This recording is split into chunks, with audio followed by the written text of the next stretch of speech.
I freeze in the doorway of my parents' neat boulder house, the late sun sliding long amber bands across the glossy hardwood.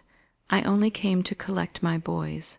Mom had insisted on keeping them while I wrapped a work presentation, but the voices spilling from the kitchen stopped me mid-breath.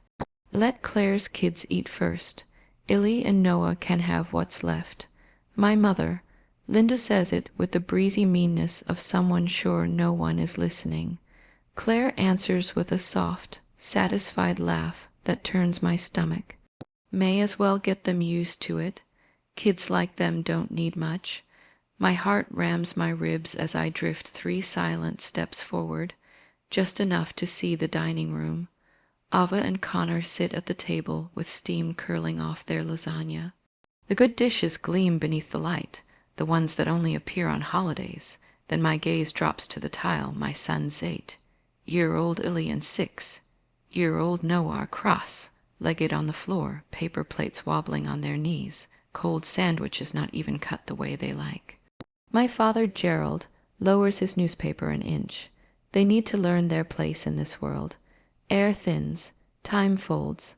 I watch my boys' small backs curve over paper plates, shoulders rounded in a shape I now understand is shame.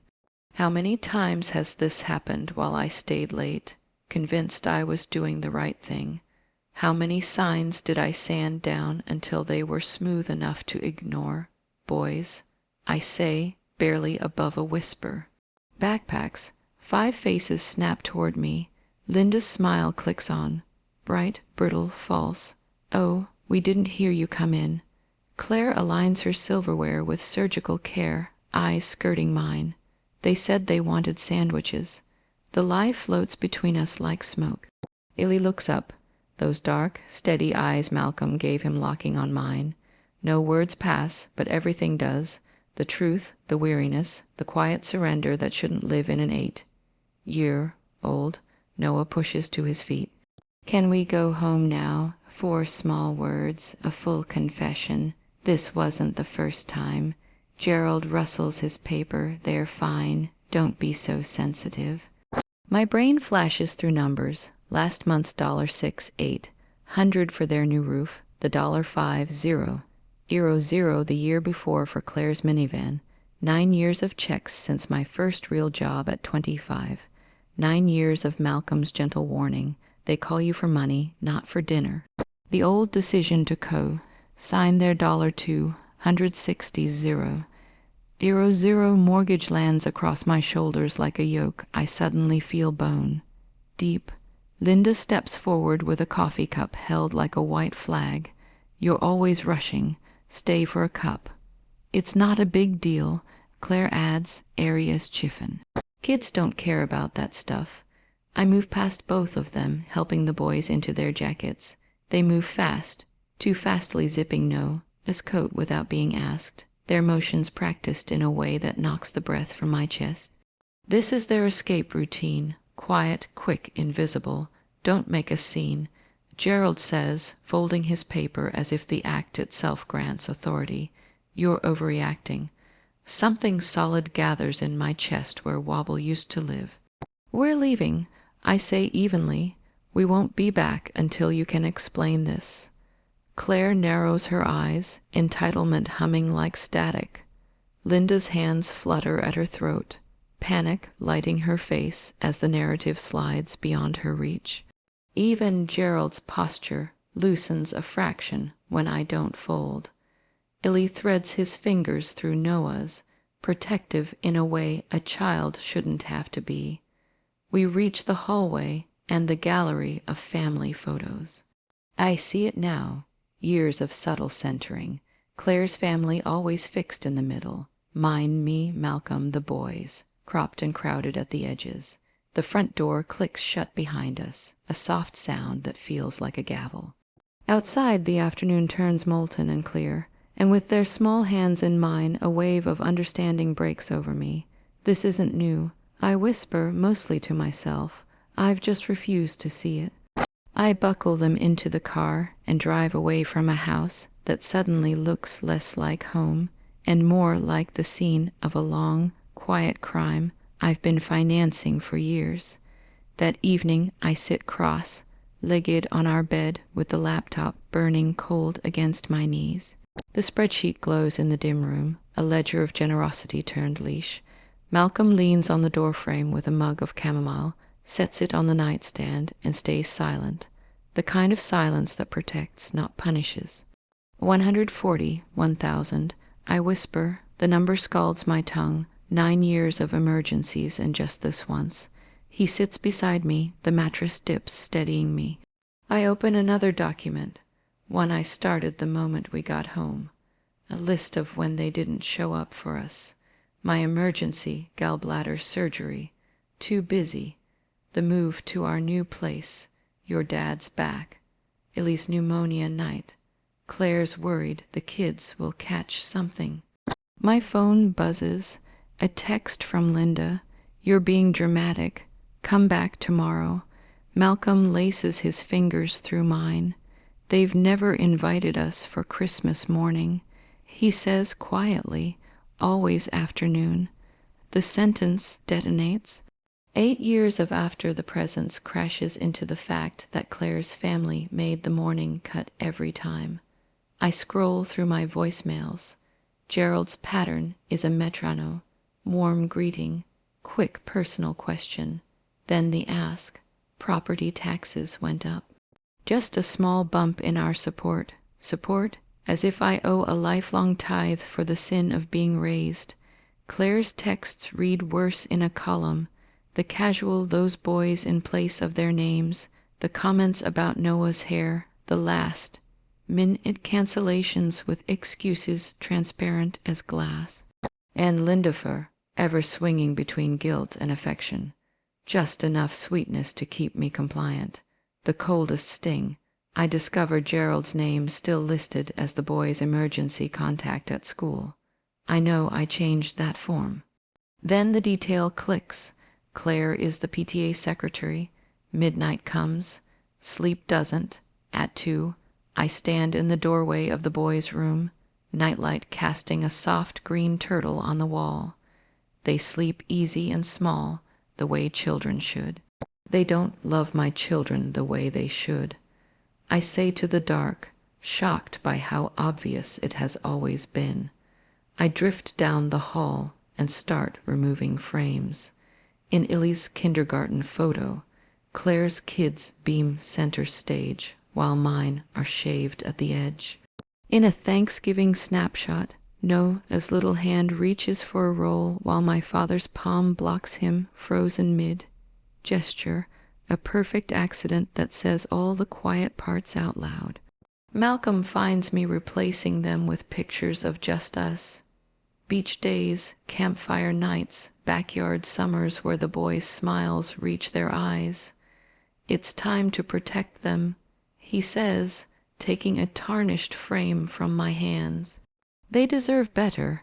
Tears slip free, but the old, suffocating guilt has hardened into something with edges. I've been funding my children's rejection, I say, and the words sit between us like a signed confession. Morning, I call Sarah, my best friend since college, and tell her everything. There's a long hush on the line. I've seen it for years, she says at last. I didn't know how to tell you. Validation rushes in like oxygen. By noon, help gathers where I hadn't thought to look. Malcolm's parents offer support without caveats. A coworker sends articles on racism inside families. My boss grants personal days with a look that says she understands more than I've ever admitted. By evening, I start reclaiming the ground beneath my feet. I cancel the automatic transfers, call the mortgage lender to begin removing my name, add restrictions at the bank so no new credit can be opened under me, shut down the family emergency account I've been feeding like a stray. Each step brings relief threaded with grief. My body carries the cost in tight shoulders and shallow sleep, headaches that grip the base of my skull, but under the ache, something new is setting, bedrock where a boundary belongs. 2 days later, my father's voice fills the kitchen. booming, familiar, and full of the authority he's always worn like armor. Jacqueline, there's been a banking error. The transfer didn't go through. Call me back immediately. No error. Just a decision.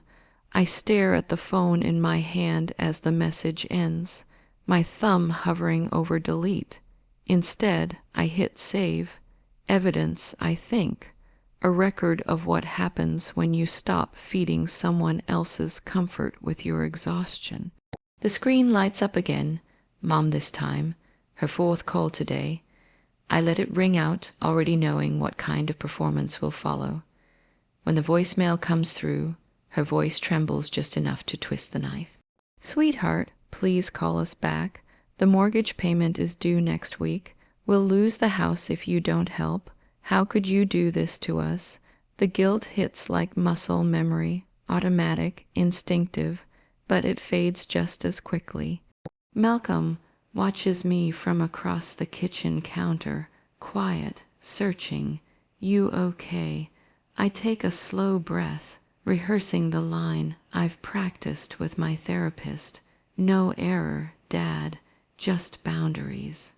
The words feel strange on my tongue, like tasting a new food after years of bland survival.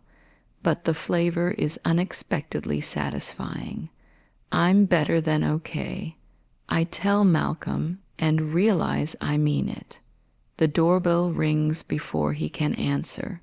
Noah darts out from the living room. I'll get it. Wait, too late. The door opens, and there she is, Claire, standing on our porch in full performance mode. Perfect hair, perfect frown, the face of a woman who's come to deliver a lesson. Auntie Claire. Noah beams, delighted, running toward her. My heart cracks a little. He doesn't understand yet. She steps inside without waiting for an invitation. Jacqueline, we need to talk. This has gone far enough. I school my tone. Noah, sweetheart, go finish your homework with Illy. He looks between us, sensing the tension. Okay, Mom. The hallway swallows the sound of his small feet.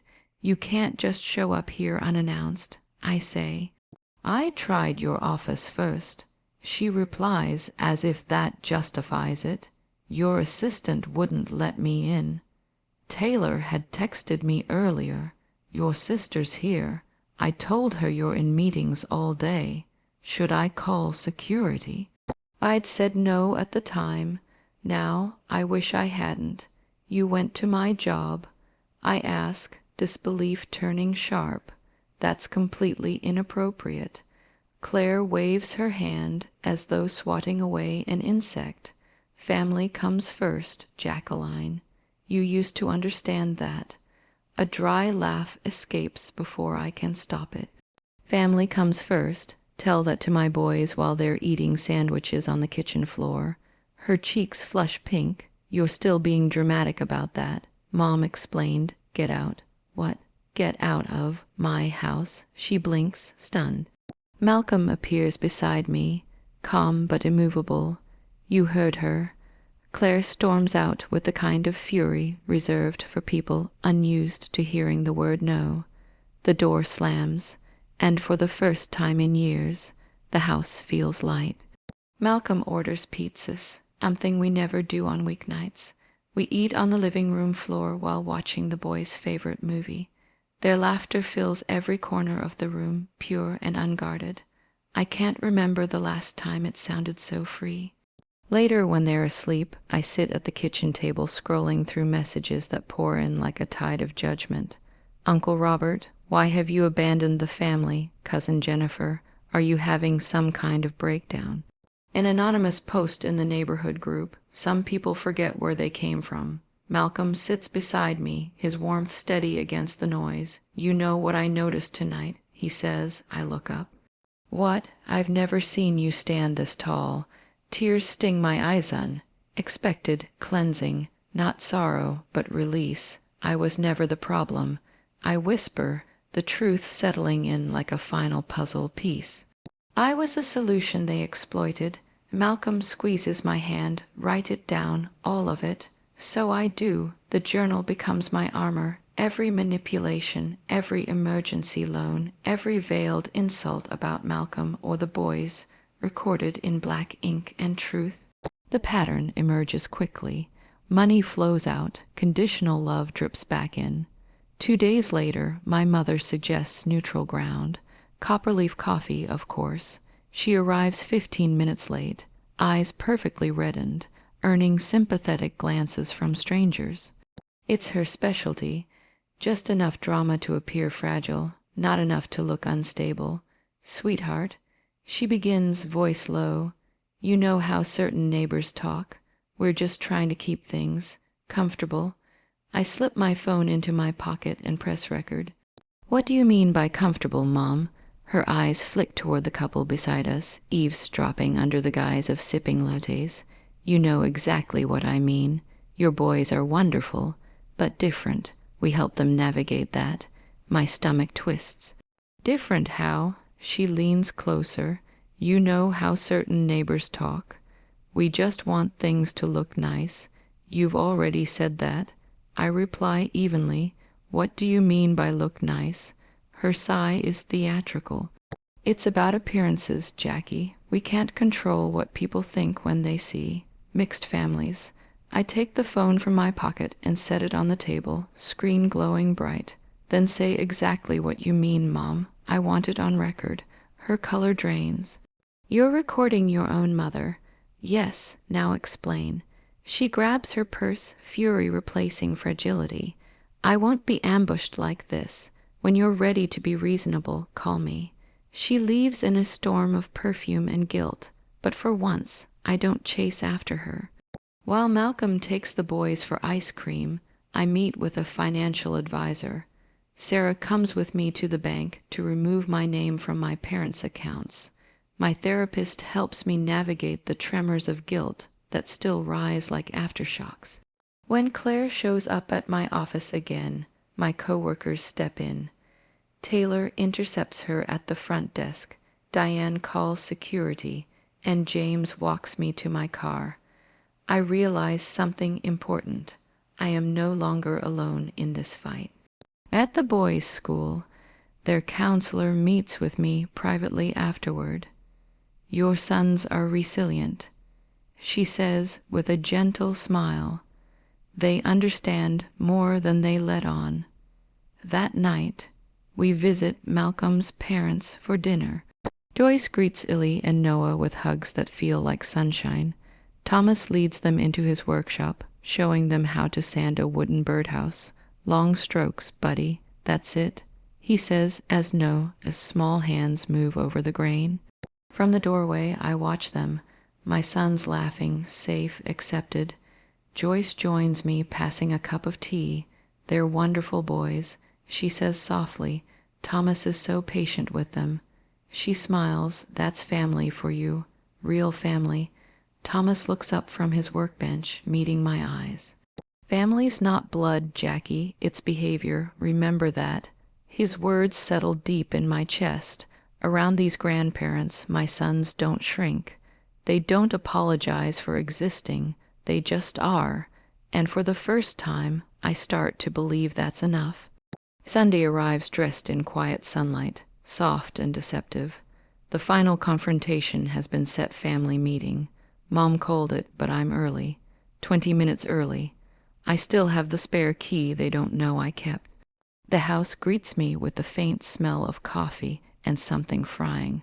For a heartbeat, I almost feel like a daughter coming home. Then I hear the voices from the kitchen, and that illusion dies. Jacqueline always gets so dramatic. Linda sighs. "The boys are sweet, but life will be hard for them. Better they learn early." At least she always comes back with money. Claire replies dryly, "She's our safety net." Then Gerald's voice, low and deliberate. "The mixed ones will always be a little different. It's just reality." The words hit like a match dropped into gasoline. I step forward, phone already in hand, camera open, voice steady. "Tell me more about the mixed ones, Dad. I'm listening." 3 faces turn, first shock, then calculation. I hit record. I heard everything, I say, and I'm recording it. Gerald recovers first, trying to mold his face into paternal authority. You misunderstood. We were talking about society, not us. No misunderstanding. I reply, stepping fully into the room. I know exactly what you meant. Claire's hand flutters to her throat. That's not fair. You're twisting our words. I unzip my leather portfolio, sliding out a stack of crisp papers. 9 years of financial transactions. I say, laying them across the table one by one, every check, every loan, every emergency. I tap the circled number at the bottom. $141,000, not counting the mortgage I co-signed. Gerald barely glances at it. Family helps family. That's how it works. This isn't help. I say, voice cutting through the air. It's parasitism. The word lands like a slap. Linda flinches. I pull out another sheet, a typed statement, and slide it forward. I've prepared this for clarity. I'm ending all financial support, effective immediately. Transfers are stopped. The mortgage company's been contacted. My name will be off the loan soon. Gerald's face darkens. You can't just walk away from your obligations. Watch me. Claire's eyes glisten on cue. The tears are flawless, an old performance, well rehearsed. We never meant it that way. She whispers, you're twisting everything. I've seen this act since we were kids, that delicate tremor, that calculated fragility. It fooled teachers, friends, boyfriends. It fooled me, not anymore. Linda presses a hand to her chest. Your father's blood pressure. Please, Jackie, you're going to put him in the hospital. I meet her gaze without blinking. You should have thought about his health before you decided my children were only good enough for paper plates. Gerald straightens, his voice turning hard and venomous. I wonder what Malcolm's university would think if they knew about these family issues. Mental stability matters for tenure, doesn't it? The threat lands cold in my chest. Malcolm's career, the job he loves, the one we built our life around. Claire smells weakness and pounces. Maybe child services should take a look at the tension in your house. Family instability raises red flags. Linda nods solemnly. Pastor Williams has been asking about you. The church community is worried.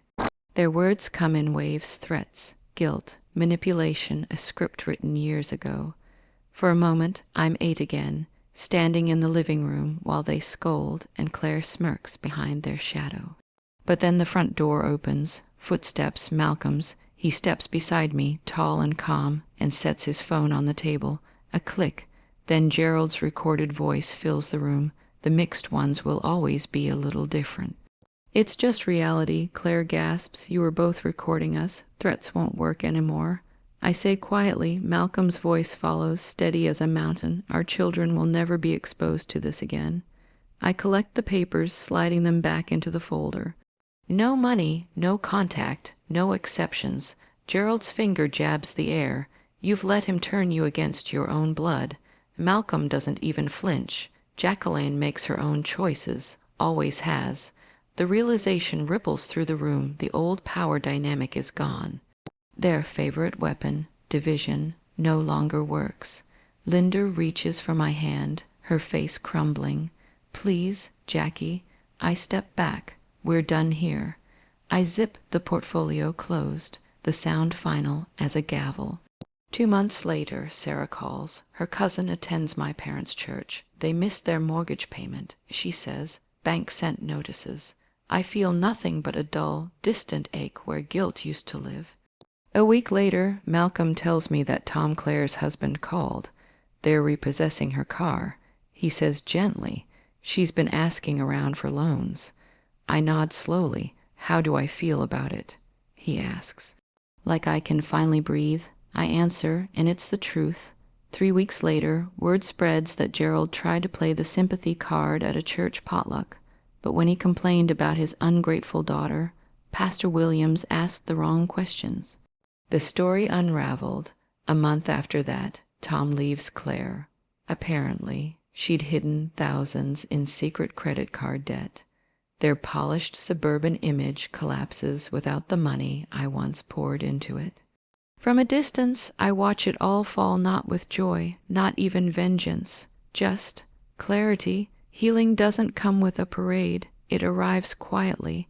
My therapist notices first. "You're sitting differently," she says. "Your shoulders aren't up around your ears anymore." That night, Malcolm crawls into bed beside me, his hand finding mine in the dark. "You smile more now," he murmurs. "And you sleep through the night." "Do I?" He smiles. "Haven't heard you grind your teeth in weeks." Ellie's questions about his grandparents have slowed to almost none. His night terrors, the ones I never connected to those visits, fade. Noah's drawings change too. Where there used to be dark storms and stick figures apart, there are now families hand in hand beneath sunny skies. At work, I start speaking up without rehearsing every line. My boss notices. "Your presentation was outstanding," she says. "We're considering you for a senior management position." I blink. That promotion had always felt out of reach. Too many family emergencies, eating my weekends, too many invisible strings pulling me back. On a Tuesday evening in June, Malcolm spreads travel brochures across the kitchen table after the boys fall asleep. "What's this?" I ask, laughing softly. "Summer vacation options, just us." The old anxiety pricks the voice that wonders, what will they say if we don't visit? But it fades just as quickly. The boys would love that waterfall hike. I say, pointing at a photo. Malcolm smiles. 4 tickets, then. No extended family discount needed. I rest my head against his shoulder, listening to his heartbeat. "Just us," I whisper. "Just us." He echoes, wrapping his arm around me. The weight I've carried for decades continues to lift one obligation at a time. 5 months have passed since I cut the cord. The phone still rings, sometimes different day, same number, same voice that once could summon me with a tremor. This time, Linda's tone carries that familiar rehearsed quiver. "We can't survive without help, Jackie. We had to sell the house." I close my eyes. I can see it so clearly, the big colonial house, the one I co-signed for, the one where my boys were fed on the floor. Now it's gone, replaced by a small apartment across town. A small part of me feels relief. The bigger part wrestles with something heavier, the old reflex to fix, to save, to carry. Malcolm slides a mug of tea beside my laptop, wordless.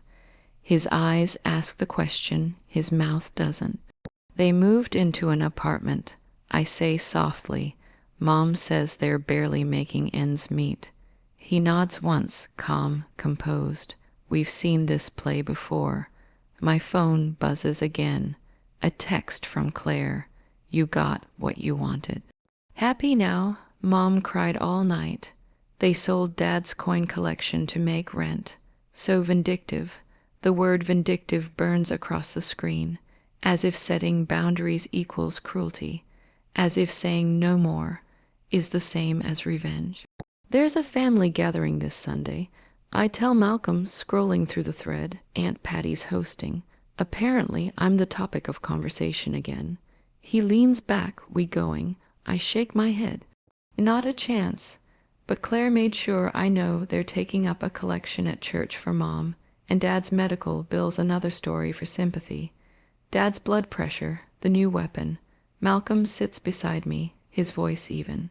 "Your father called me yesterday." I freeze. "What?" He wanted to talk about the mortgage, said he might contest the removal, something about family obligations. My stomach twists into ice. Can he even do that? "No," Malcolm says. "But he's hoping the threat will make you cave." Before I can respond, the doorbell rings. Through the window, I see Claire's silver SUV glinting in the driveway. Malcolm touches my shoulder. "I'll get it." Their voices drift from the hallway. Claire's clipped, his calm. Then her heels on the floorboards, sharp and fast. "We need to talk," she says, walking in like she owns the place. Her face is thinner now, the designer purse on her arm looking old or worn. Then talk. I say evenly, not offering her a seat. This has gone far enough, Jackie. Dad's doctor says his health is declining from stress. Mom barely sleeps. I'm sorry to hear that. No, you're not. Her tone rises, brittle and angry. You're punishing them because you can't handle the truth. What truth? She leans forward, voice low, as if she's about to reveal something profound. That when those boys grow up, the world will see them differently. We were preparing them. I stare at her, this woman I once called my sister, and my hands curl into fists beneath the table. By feeding them cold sandwiches on the kitchen floor while your kids ate off the good china. Her mouth tightens. That was one time. It wasn't. I say, my voice cutting through her excuse, and you know it. Claire straightens, switching tactics. Mom says you're killing Dad with stress. Is that what you want? Because when he dies, I'll make sure your boys know exactly why their grandfather's gone. The threat lands like poison in the air. Malcolm stiffens beside me, silent but solid. Anything else? I ask quietly. Her eyes dart between us, searching for the old weakness. Finding none, she grabs her purse. Everyone knows what you're doing, the church, the neighbors. They all see you for what you are. When the door closes behind her, the silence feels like a blessing. But the old instinct flickers the urge to call, to explain, to just send a little money. It's an addiction I can feel scratching at the edges of my resolve. Malcolm places his hand over mine. They survived before you, he says gently. They'll survive now. I nod, though the words scrape against 20 years of conditioning. That night, thunder rumbles outside. Illy slips between us in bed, small and warm, his body trembling with each flash of lightning. When the storm quiets, he stays awake. Mom, he whispers, is it because Dad's black? The question stops the world. In the dim nightlight, I see Malcolm freeze, eyes open, breathing steady but tight. Why do you ask that, honey? I say carefully. Grandpa told Connor that kids like me and Noah have to work twice as hard because of Dad. The truth sits heavy on my tongue, fighting with my instinct to protect him. I glance at Malcolm, whose face is carved with quiet pain. Yes, sweetheart, I finally say, some people have small minds, even people who should love you, but that's their problem, not yours. Illy is silent for a moment. Even Grandma and Grandpa. I swallow hard, even them, and that's why we don't go there anymore. His little fingers tighten around mine. Okay. Later, when he's asleep, Malcolm and I sit at the kitchen table in the soft blue glow of the nightlight. He tells me things I never knew, the quiet jabs, the jokes that weren't jokes, the way my father used to introduce him as Jacqueline's husband instead of by name. I didn't tell you before, he admits. You already felt caught in the middle. I reach for his hand. We're doing the right thing. I whisper. He nods. Finally, 6 months after that last blow-up, Malcolm comes home with an unreadable expression. Your father called, he says, wants to meet for coffee, just me. I spend the next hour pacing our kitchen, heart thudding like it did the day I found my sons on that kitchen floor. When he returns, his face is pale, but calm. He sets his keys on the counter. He apologized. Malcolm says softly. I blink, unsure I heard right. For what? For how he treated me, the boys. Said he's been thinking since they downsized. Admitted some things he's not proud of. The words hang in the air, fragile and unbelievable. The next day, Linda calls. Her voice sounds different. No tremor, no guilt, just quiet sincerity. We'd like to try family counseling. She says, all of us, we were wrong, Jackie. We want to rebuild, not for money, for family. I grip the phone tighter.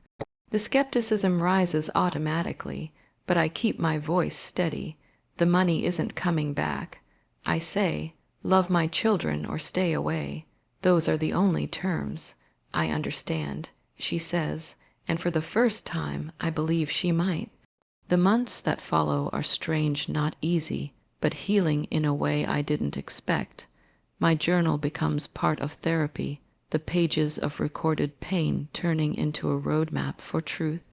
The financial records sit in a folder on my desk, not as ammunition, but as a reminder.